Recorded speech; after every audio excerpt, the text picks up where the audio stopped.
Hello, and welcome to Liner Notes Live. I am thrilled today to have Randy Motz as my guest. Welcome, Randy. It's good to see you. Hi, Helen. It's great to be here. Thanks for having me on. Oh, I've been looking forward to this, and you've been had a review with my cousin Joe Yateman, and you were second there in line, and not because of anything other than Joe was actually the one who was the impetus for this show. Right. So here we are, and we're going to talk about your new CD. Oh, well, the new CD, it's actually came out in April of 2022. It's called Wind, Water, and Stone. And it's a project that I was really excited about from the get go because it was a different, I went on a different tangent with musically with this one. And it's actually each song is a musical representation of a different national park that my wife and I have visited over the years. And one of the other things that made it unique, at least from my aspect, from my position, is that I took a leap of faith with this project and sent it out to a number of flute players that I have a lot of respect for, including you, Helen, Yeah, thank and to you. get their input on the project before I sent it off to mastering to have the final work done on it. And your review was stellar. It really lifted me up and gave me a lot of confidence in that I was on the right track with this particular project. And so, I thank you for that very much. And, I've used your review any number of times in marketing. And it's always helpful to have people in the industry recognize what you're doing and to be able to use that to let other people know that folks in the know think that the project is worth listening to. Well, Randy, I must say, when you asked me, I was stunned, I was humbled, I was honored, and completely flattered. And when I got the beautiful CD, I sat back with my headphones just to take a listen before I had any preconceived ideas. I knew what this was built around. I loved the concept. And I was immediately swept away to places I have been in the parks and just grand places. And the cinematic backdrop to your flute was just breathtaking. And so the fact that you found my words, I was able to express that to you enough that it came across well. I'm really pleased about that because it's one heck of a CD. Well, So thank you. thank you, Helen. Yes, I'm pretty pleased with it too. In fact, obviously, other people really enjoyed it. It actually last month was awarded Best Flute Album of 2022 by One World Music Radio, which was it just blew me away. I did not expect that at all. In fact, I was away playing at a flute festival in Kentucky and was unaware that I had won because I was busy when the show was on, when they were giving out the awards, and didn't know until later that day when another flute player uh, sent me a text message to let me know that I had uh, won this award, which was I'm still it still hasn't really set in for me. Well, it's funny because I was around. I did watch the awards because I was nominated for something, and I knew you were too. And when it came out, I knew where you were because I was getting footage from friends of people playing and got to see you play at that event. And I was waiting for you to find out about it so that then I could congratulate you. So I'm glad that somebody else texted you when you did find out because that must have been a wonderful day to be at a gig. It was a beautiful gig out in the sun, and to Yep. then top the day off with that when you're with wonderful people. Yeah, it really made that day even more special than it already was because Yeah. this is the first time I had ever played at that particular festival, and it just topped off everything for the day. Mm-hmm. Well, why don't we take a dive into the CD and you give us the backstory, the liner notes that we all miss from the good old days with albums, and discuss a few of the songs that all of them are special to you, but a few must be easy to express for you. Yeah, I think there's two songs on the album I think that really resonate with me. One of them is called "Stolen Dreams," and that particular song actually surrounds itself around Smoky Mountain National Park, which is right in the heart of Cherokee country, where years ago, back in the 1800s, the Cherokee people were rounded up and forced to walk on what they call the Trail of Tears to Oklahoma to a reservation. And I've been studying Native American history and cultures for as long as I can remember. And so I'm pretty up on what's been going on the reservations with the boarding schools where the Indian children were taken away from their families and sent off to these boarding schools, many of them never to return, and also the current situation that we have with indigenous women uh, being disappearing and being murdered in astronomical numbers. And so this song was twofold. It was one to draw people to Smoky Mountain National Park, but also it's a musical lament to all of those stolen dreams that had been taken away from these Native Americans, either through relocation or the boarding schools or disappearances or murders. So that is the number one song for me. The other one is called Wind, Water, and Stone, which is the title song. And that one is for Grand Canyon National Park.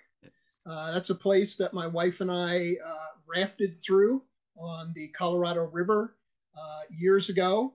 So it had special meaning to me because we were able to see the geological history of our country in the cliffs on either side of us as we were floating down the river, which was made us feel pretty small, Oh actually. yeah, Uh, I also have done that trip, and you do feel minuscule, oh, and yeah. it's absolute quiet, peaceful, and then Yes. there's the action. And Oh, yeah. in those quiet places, you look up and everything is just so grand and you're in the scheme of things. You actually know where your place is in the world. And Exactly. then it just what a trip that is. Oh, and the pictures your wife does this photo array of your songs that you then put Yes. on your wonderful YouTube channel, which I will list below. And some of the pictures from the canyon, again, it was if you've been to these places or you've dreamed of being to these places, y'all capture that in sight and sound. It's amazing. That's sort of what we do. We like to entertain people, educate people, and inspire people with the music and the videos that we put together around the places that we are blessed to be able to travel to on a regular basis in our RV. Mm-hmm, mm-hmm. Well, is there another song in particular you'd like to talk about? Um, I would say that the other one that really resonates with me is Magnificent Desolation, which is, for Big Bend. Anyone who's been to Big Bend National Park, it is a huge national park. We stay in our RV outside of the park. We've been there twice now. And it literally takes us 30 miles of driving just to get to the visitor center in the park before we go out to do hiking or anything. So it's a huge park, and everywhere you look around you, it's just magnificent what you see, but it's also desolate. I mean, there's desert and there's prairies and there's mountains, but all of it, there's so few people there because the park is so big. You rarely see people if you get off the beaten path, and so wanted to try to capture that hugeness, that magnificence, along with the desolation in a song. And I believe I did that. I've Oh, heard you people who did said they, that.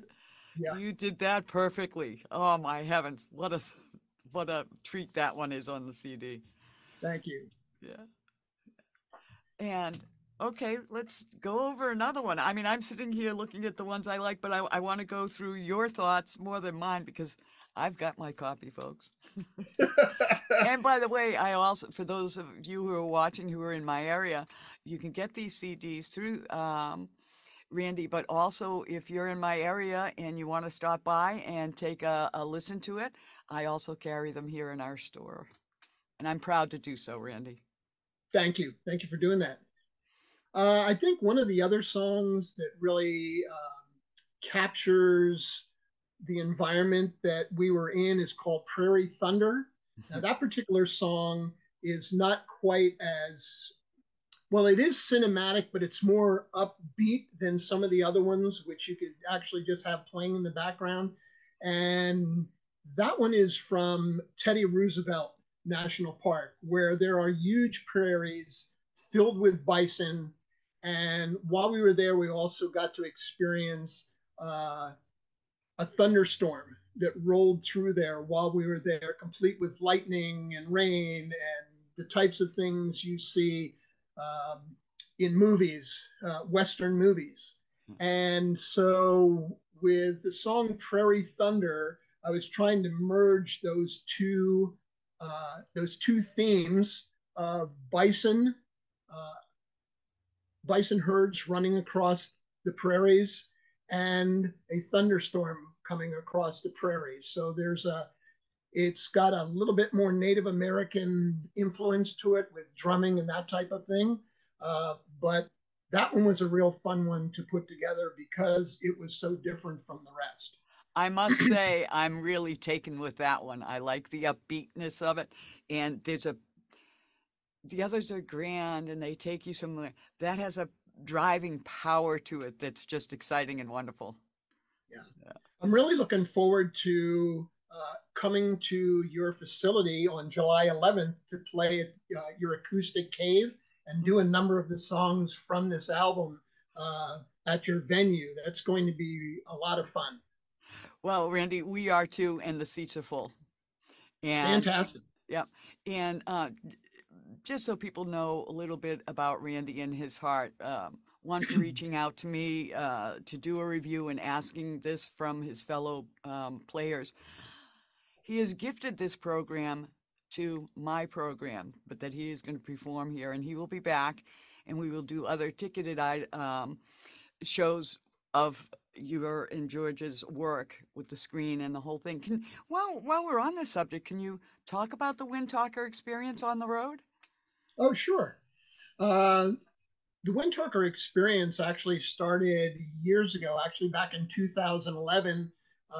I was performing, just dabbling in performing live, and my parents had just been put into an assisted living facility where they had weekly entertainment.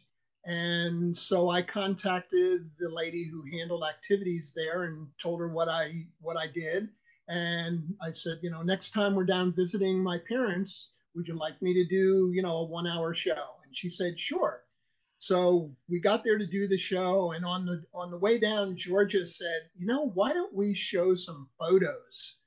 If they have a TV, I can hook my laptop with photos from the Appalachian Trail that I took, and we can show photos while you're playing. And we did that, and it went over so well that everything sort of grew from that. And so since 2011, been doing live performances.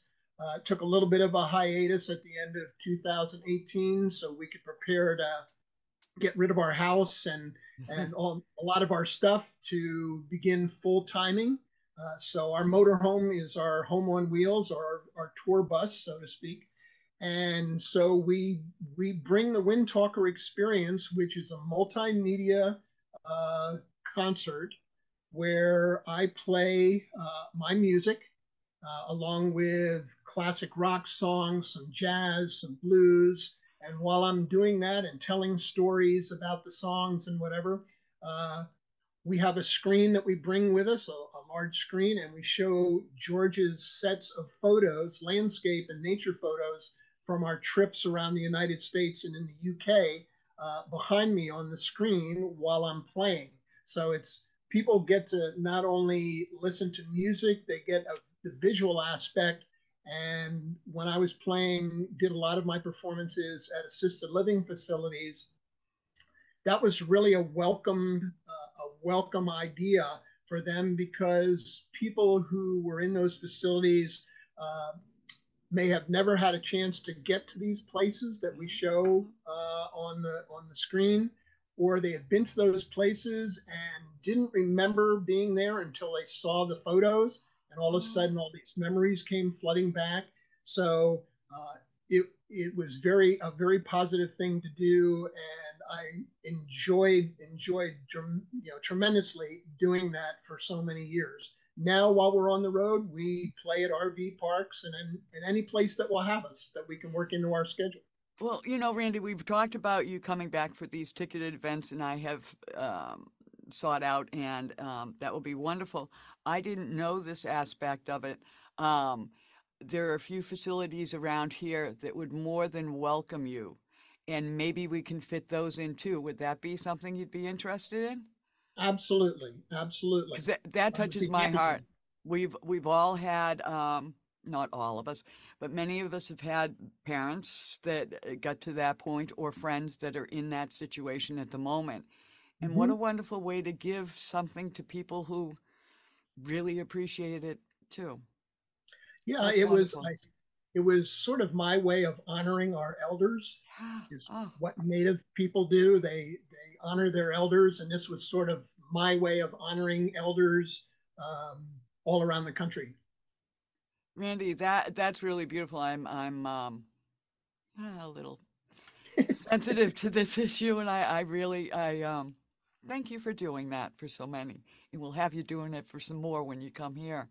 Um, you know, one of the things I also find interesting, and we'll get back to the CD, but while I've got your attention, you and Georgia hiked the Appalachian Trail, and also I'd love to touch on, because I love your story of what inspired you and the people that you heard play, and there was a show that you saw at one point that also inspired you for this kind of thing, though you came upon your way of expressing the flute in your own way, and it's very unique what you do, the Right. Windtalker experience.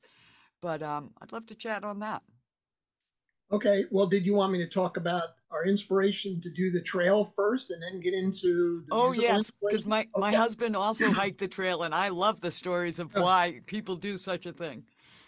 Well, what's interesting is uh, my wife and I used to every night walk around the little lake that was near our townhouse, but it was only about a mile around it if we walked it twice, and it got pretty boring. So one day she came home from work and said, how about we hike the Appalachian Trail? So it was her fault. And so I said, yeah, sure, why not? I'm up for that. So we began training and acquiring gear and testing gear and getting ourselves in trail shape as much as we could from 2000 to 2006. And then in 2006, on March 25th, on my 56th birthday, Yes. we stepped foot on the trail and we walked continuously from Georgia to the top of Mount Katahdin in Maine, where we summited on September 25th of that same year. And it was an adventure that changed our perspective on life dramatically and still does to this day. We look at what we do and how we view life through the lens of our experience on the Appalachian Trail, even now, 17 years later. In fact, we're down in Virginia right now. We're not very far from where the trail goes across the mountains here. And as we're driving, Georgia points out the window and goes, we walked up there.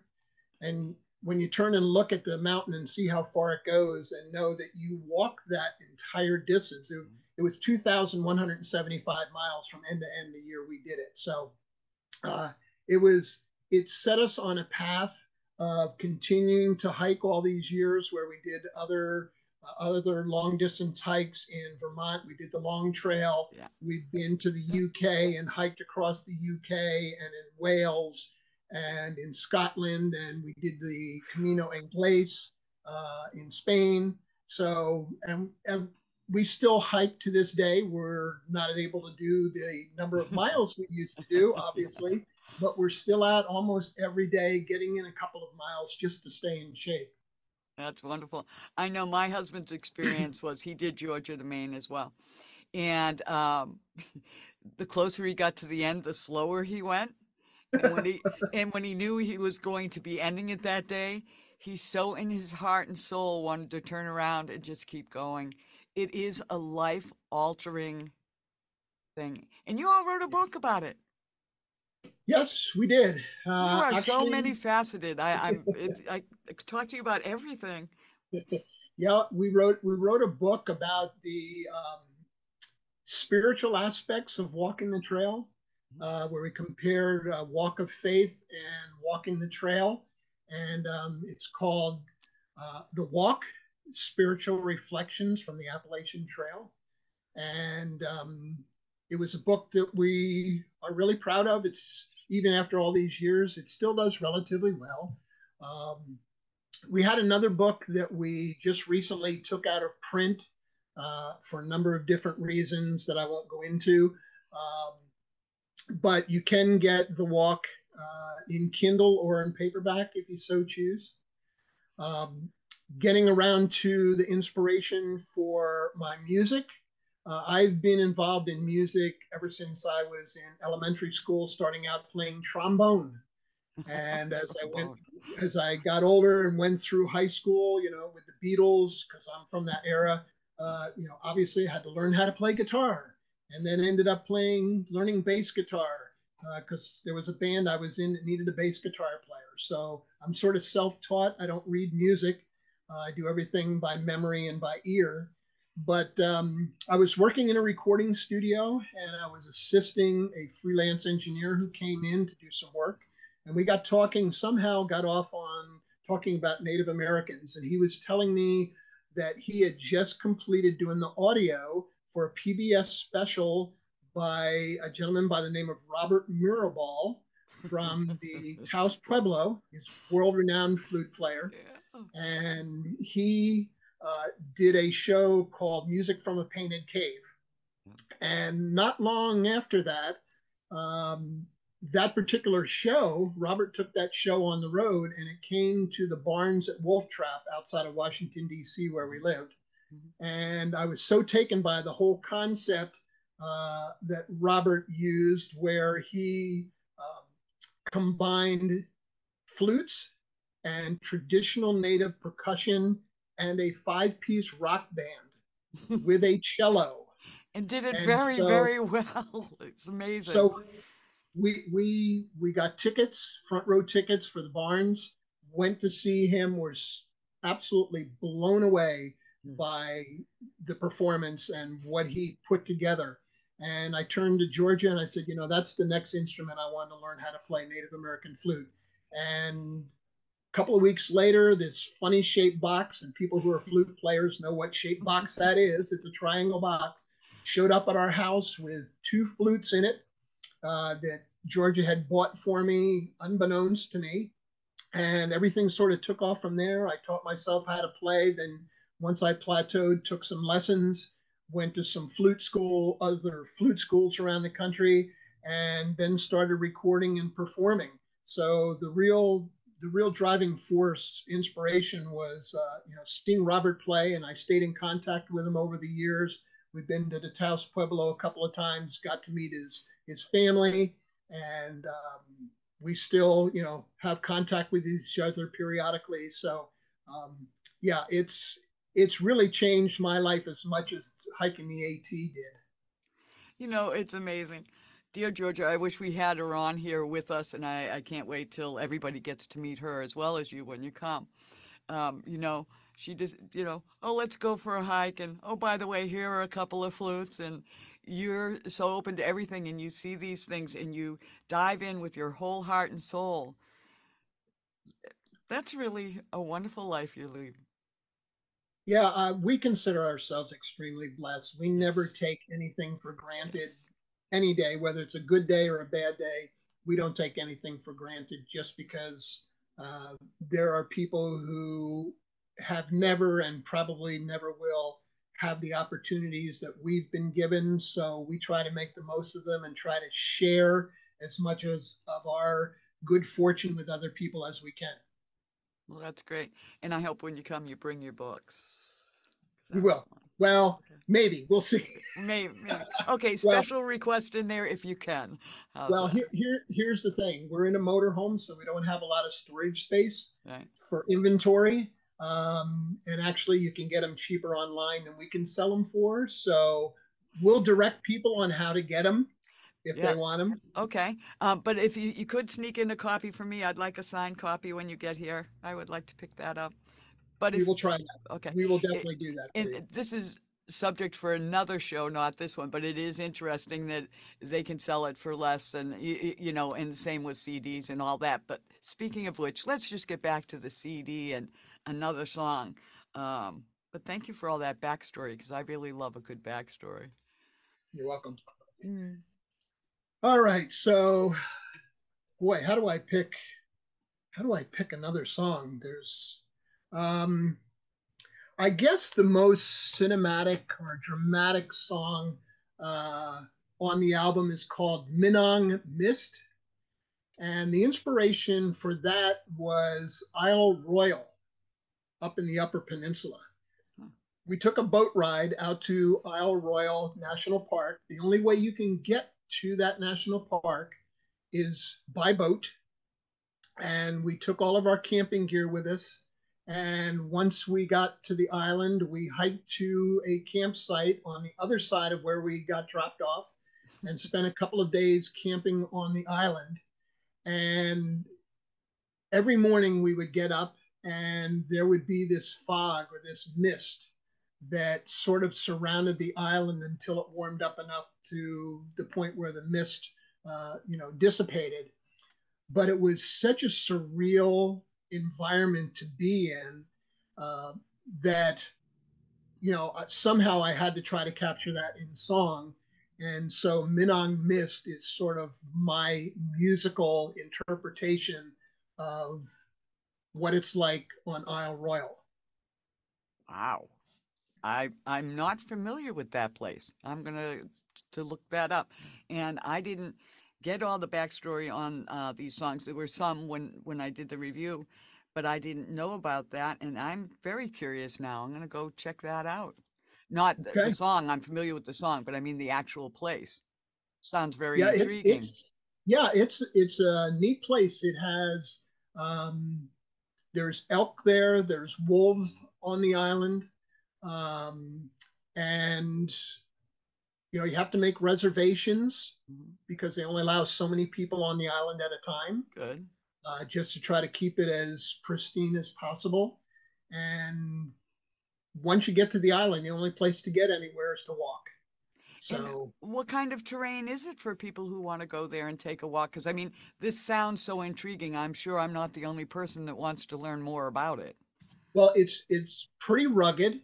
Um, there are some pretty steep, hills on the island. A lot of forest.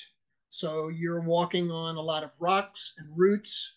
But there's also some beautiful little inlets and lagoons on the far side of the island where you can hike into, and there are places to set up your tent. And the one place we were was just beautiful. We had a western view, so we had this beautiful sunset coming across the water into our campsite at night, which was fantastic. We didn't see any moose, we didn't see any wolves, but we didn't expect to because the fact so few people come to that island, they're not habituated like the Yeah. animals are here Mm. in some of our sort of urban areas where they're used to people and cars and planes and like that. Mhm. So they're pretty skittish, and they hide out. Hmm. And there's also an area on the island that you can come into by boat where they have a beautiful lodge, Wow. and places you can swim. So if you don't want to rough it, you can come in and stay at the lodge. And from the lodge, they have a number of beautiful hiking trails that you can go on to take you out into the woods. Hmm. And it's a spectacular place, and not that many people go there just because it's rather difficult to get to because you have to go by boat. You can go in by seaplane, which some people do. If we go back, we'll probably go in by seaplane next time just to have that experience. Hmm. But yes, I would recommend it. I would recommend it to people, but you know, be aware that it's a pretty rugged island, and so you're going to want to have your hiking and camping chops in order when you get there, unless you decide to stay at the lodge. Hmm. Well, that's wonderful. And these adventures, I'm just always curious because you're always on the move. You've been to Iceland just recently, and Right. the pictures and the music that has come out of that is absolutely beautiful. Are there many places you really, really know and want to go back to, or there's just so many you want to see, you keep moving forward, or is it a mix of both?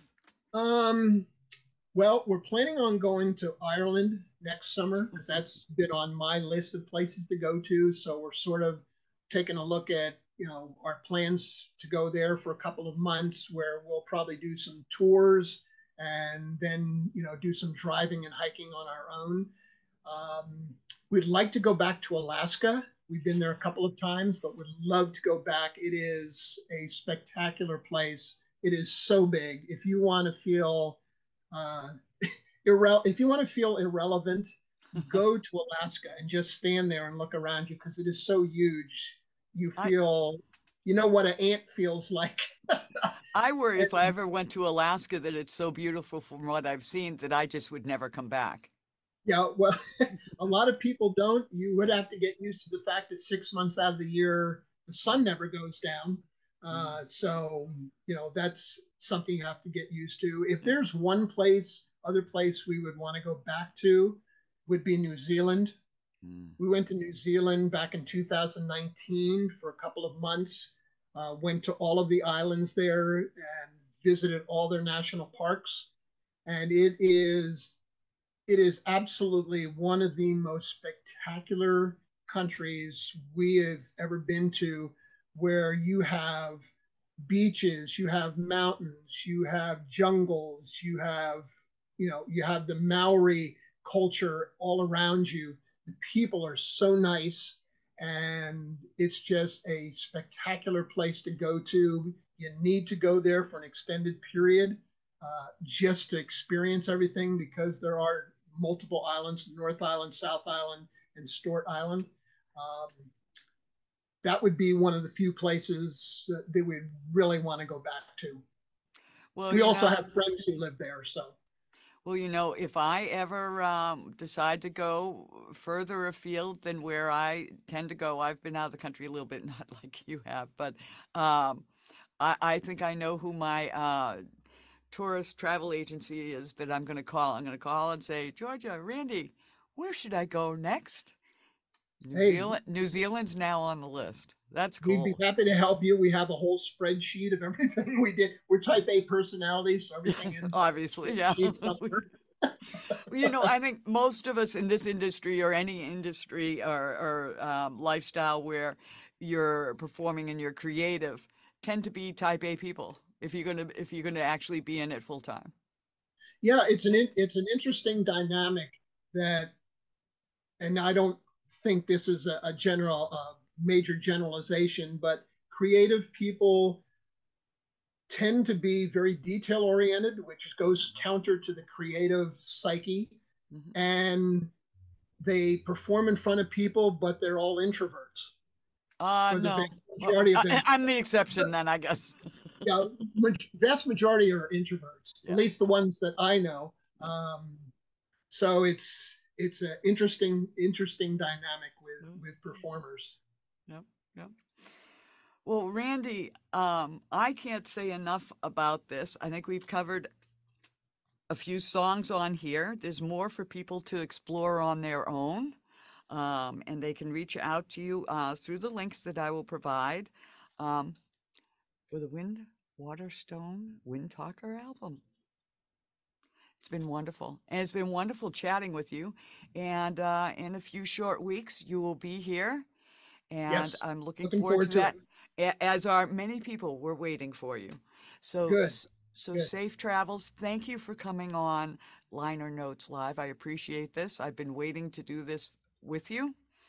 And anything else you'd like to say? I just want to thank you, Helen, for having me on today. This has been an absolute pleasure to chat with you. Can't wait to meet you in person. We've been chatting back and forth on Facebook and Zoom for a very long time now, so it'll be nice to meet you and Jim in person. And we're really looking forward to coming up and doing the program at the Acoustic Cave. And again, thanks for everything, and thanks for letting people know about the CD.